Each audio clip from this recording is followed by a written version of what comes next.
আল্লাহ রাব্বুল আলামিন এই পৃথিবীতে ফেরেশতা নিয়োগ করে রেখে দিয়েছেন 24 আওয়ার। আমার বাম পাশে জনাব মাহতাব সাহেব, খান সাহেব, তিনার ডানেও একজন ফেরেশতা আছে, বামেও একজন ফেরেশতা আছে, আমারও আছে, আপনাদের সবার আছে। প্রতিনিয়ত এই ফেরেশতা তার কাজ হলো আপনার আমলগুলো লেখা। আপনি যদি ভালো কিছু করেন, একবার যদি আপনি আল্লাহ এই শব্দটা বলেন, এটাই ফেরেশতা লিখে ফেলে। আবার যদি আপনি ওই জবান দিয়ে কাউকে গালি দেন, বকা দেন বা মিথ্যা কথা বলেন, বাম পাশের ফেরেশতা সেই গুনাহটা লেখেন। সবার সঙ্গে দুজন ফেরেশতা 24 আওয়ার। দেখবেন এখানে আমাদের ভিডিও ক্যামেরা লাগানো, আমি যা বলতেছি সব রেকর্ড হচ্ছে। এই কথাগুলো রেকর্ড করার জন্য আরেকজন ফেরেশতা আল্লাহ তাআলা নিয়োগ করে রেখেছেন। আমরা যা বলি তিনি তাই লেখেন, তিনার কাজই হচ্ছে এটা লেখা। চোরকে আপনি যখন ধরবেন, বিচারকের সামনে যখন আপনি ভিডিও ফুটেজ দেখাবেন যে দেখো তুমি কিভাবে এন্ট্রি নিলে, কিভাবে তালা ভাঙলে, কিভাবে আলমারি খুললে, কিভাবে ড্রয়ার খুললে, কিভাবে টাকা স্বর্ণ অলংকার নিলে, সে কিন্তু অস্বীকার করার কোনো সুযোগ নাই। তদ্রূপ আমাদের দুই ফেরেশতার কাজই এটা ভিডিও করে রাখা। কিয়ামতের মাঠে কেউ অস্বীকার যাওয়ার কোনো সুযোগ থাকবে না যে না এটা আমি করিনি বা এটা আমি করেছি। যেটা আপনি করেছেন ওটাই লিখবে, যেটা আপনি করেন নাই সেটা লিখবে না। এক কথায় আপনার পালাবার কোনো সুযোগ নেই, অজুহাত দেওয়ার কোনো সুযোগ নেই। ঠিক একইভাবে আল্লাহ রব্বুল আলামিন একদল ফেরেশতা নিয়োগ করেছেন। বুখারী শরীফের হাদিস, যাদেরকে বলা হয় সিয়াহুন। তারা শুধুমাত্র পৃথিবীর মধ্যে ভ্রমণ করতে থাকে। তাদের কাজ হলো কোন স্থানে আল্লাহর জিকির হচ্ছে, সকলে বলি সুবহানাল্লাহ। খুঁজতে খুঁজতে দেখে পৃথিবীর মধ্যে জমিনের উপরে কোন স্থানের মধ্যে আল্লাহর জিকির হচ্ছে। অনেকেই মনে করতে পারেন জিকির মানে শুধু হলো আল্লাহ, লা ইলাহা ইল্লাল্লাহ, সুবহানাল্লাহ, আলহামদুলিল্লাহ, ওয়াল্লাহু আকবার। এটাই অনেকে মনে করতে পারে জিকির। না, কোরআনের যেখানে তিলাওয়াত হয় এটাও এক ধরনের জিকির। কেন? সেখানে আল্লাহর নাম নেওয়া হচ্ছে। কোরআনের তাফসীর যেখানে হচ্ছে এটাও একটা জিকির। ফেরেশতারা আল্লাহর নিকট উপস্থিত হয়ে যান। আল্লাহ রাব্বুল আলামিন ফেরেশতাদেরকে প্রশ্ন করেন, ফেরেশতারা তোমরা কোথায় থেকে আসলে? ফেরেশতারা বলে আল্লাহ জমিনের মধ্যে ওই সকল জায়গা দেখে আসলাম যেই সকল জায়গার মধ্যে তোমার জিকির হয়। যেই যেই ব্যক্তিরা জিকিরে শামিল হয়েছে সেই নামগুলো আল্লাহ তাআলার নিকটে তিনারা তুলে ধরেন। আল্লাহ রাব্বুল আলামিন ফেরেশতাদেরকে উল্টা প্রশ্ন করেন, ওই জমিনের মধ্যে এই বান্দাগুলোই যারা আমার জিকিরে নিয়োজিত, যারা আমার স্মরণ করা নিয়ে ব্যস্ত, যারা আমার কোরআনের তাফসীরের মাহফিলে আসা নিয়ে ব্যস্ত, এই বান্দা বান্দিগুলোর তাদের চাহিদা, তাদের আবেদন আর ফরিয়াদ কি? তারা কোন কারণে এসেছে? বলে আল্লাহ তোমার সন্তুষ্টির জন্য এসেছে, তোমার রেজামন্দির জন্য এসেছে। কেন আমার সন্তুষ্টি চায়? এই কারণে যে তারা জানে জাহান্নামের আগুন অনেক কঠিন, অনেক আযাব, অনেক কষ্ট। কবর, হাসর, মিজান, ফুলসিরাত, এই কষ্টের ধাপগুলো তারা তোমার সন্তুষ্টি ছাড়া কোনোদিন পার পাবে না। তারা এই ভয়ে ওই মাহফিলে কোরআন শোনার জন্য এসেছে। আর তাদের কি আবেদন? বলে আল্লাহ তাদের আবেদন, অনেকেই হয়তো জিন্দেগির অনেকগুলো সময় গান বাজনার মধ্যে অতিবাহিত করে ফেলেছেন, হারাম কাজের মধ্যে সময়কে দিয়ে দিয়ে পাপের সমুদ্রে হাবুডুবু খেয়ে ফেলেছে। আজকে তার মনের মধ্যে প্রশ্ন জেগেছে, আল্লাহ বয়স তো আমার কম হলো না, আজকে একটু আমি আল্লাহর কোরআনের মাহফিলে যাই। এই চিন্তা করে যদি এই কোরআনের মাহফিলের উসিলায় আল্লাহর রেজামন্দি হয়ে যায়, আল্লাহ তাআলা যদি সন্তুষ্ট হয়ে যায়, আমার জিন্দেগির পিছনের গুনাহগুলো নিশ্চয়ই আমার আল্লাহ যদি চান সমস্ত গুনাহ মাফ করে দিতে পারে। সকলে বলে সুবহানাল্লাহ। শুধু তাই নয়, জাহান্নামের আগুন কারো পক্ষে ক্ষমা করা, ওই জাহান্নামের আগুন থেকে মুক্তি দেওয়া দুনিয়ার কোনো শক্তির ক্ষমতা নেই, দুনিয়ার কোনো পাওয়ারের ক্ষমতা নেই। এই জাহান্নামের আগুন থেকে যদি কেউ মুক্তি দিতে পারে, সে হলেন আমাদের এক আল্লাহ। সকলে বলি আল্লাহু আকবার। খেয়াল করবেন, এটা কোনো কিচ্ছা কাহিনী নয়, বুখারী শরীফের হাদিস। আল্লাহর রাসূল বলেন, ফেরেশতারা যখন এইভাবে বান্দার পক্ষ নিয়ে আল্লাহর কাছে বলে, আল্লাহ জমিনের উপরে আসমানের নিচে একটি জাতি একটি কম গুটি সংখ্যক মুসলমান কোরআনের প্যান্ডেলের মধ্যে দেখেছি।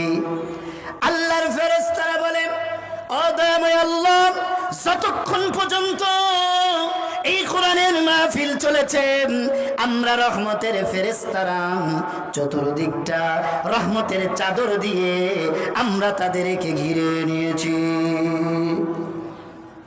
সম্মান ইজ্জত আপনি পাবেন না কেন? কারণ এই কোরআন যে আল্লাহর, সম্মান দেনেওয়ালাও আল্লাহ। ফেরেশতারা যখন এইভাবে সুপারিশ করতে থাকে, আল্লাহ রাব্বুল আলামিন বলেন, ফেরেশতারা জেনে নাও, যেই বান্দা বান্দিগুলো আমি আল্লাহকে সন্তুষ্ট করার জন্য তার মূল্যবান সময় আমার কোরআনের পিছনে দিল, আমার কোরআনের মাহফিলে আসলো, আমি আল্লাহ জিকিরের মাহফিলে শামিল হয়ে গেল, আমি আল্লাহ জিকিরের মাহফিলে উপস্থিত হয়ে গেল, আল্লাহর রেজামন্দির জন্য, জাহান্নামের আগুন থেকে মুক্তি পাওয়ার জন্য। ও ফেরেশতারা তোমরা সাক্ষী থাকো, আমি আল্লাহ তাদের জন্য এই সুযোগকে হাতছাড়া করতেছি না। আমি আল্লাহ ঘোষণা দিয়ে দিলাম, যারা যারা ইখলাসের সাথে কোরআনের মাহফিলে আল্লাহর রেজামন্দির জন্য এসেছে, আমি আল্লাহ তাদের পিছনের গুনাহগুলো মাফ করে দিলাম। চিৎকার দিয়ে বলি সুবহানাল্লাহ। গুনাহ কার নেই? কেউ বলতে পারবেন না বুকে হাত দিয়ে আমি নিষ্পাপ, আমার একটি গুনাহও নেই, কোনোদিন বলা সম্ভব নয়। বরঞ্চ আপনি ভাগ্যবান যদি আপনি আপনার সময় আল্লাহর দেওয়া কোরআনের মাহফিলে শামিল হতে পারেন, উপস্থিত হতে পারেন। দোকান অনেক দিন করতে পারবেন, ব্যবসা অনেক দিন করতে পারবেন, অনেক দিন ঘুমাতে পারবেন। যুবকদেরকে বলবো, বৃদ্ধ বয়স্কদেরকে বলবো, পর্দার আড়ালের মা বোনদেরকে বলবো, এমনটি যেন না হয় আজকের এই মাহফিল আপনার জিন্দগির শেষ মাহফিল হয়ে যায়। আপনি আবার চাইলেও আল আমিন এই স্কুলের মাঠে মাহফিলে আপনার আর আসার সুযোগ তো দূরে থাক, আগামীকাল ফজরের নামাজ পড়ার সুযোগটাও হাতছাড়া হয়ে যায়। ওই প্রকৃত বুদ্ধিমান যে তার সময় আল্লাহর দেওয়ার সময়কে আল্লাহর কাজে ব্যয় করে। সুতরাং আসুন সেই আল্লাহর কোরআনের মাহফিলে আমরা উপস্থিত হয়ে যাই আল্লাহর জন্য, গুনাহ মাফের জন্য, জাহান্নামের আগুন থেকে মুক্তির জন্য, জান্নাত পাওয়ার জন্য। সকলে বলি ইনশাআল্লাহ। সকলে একটু চোখটাকে বন্ধ করে কবরের কথা চিন্তা করে, হাসর মিজান ফুলসিরাত চিন্তা করে, আজকে যদি আপনার মৃত্যু হয় মনে মনে চিন্তা করবেন, আল্লাহ আজকে আমার লাশটা ঘর থেকে বের করে দিবে। আমার স্ত্রী বলবে, বাবাকে তোমরা তাড়াতাড়ি বিছানা থেকে নামাও, এই বাবা আজকে মৃত। আত্মীয় স্বজনেরা বলবে, এই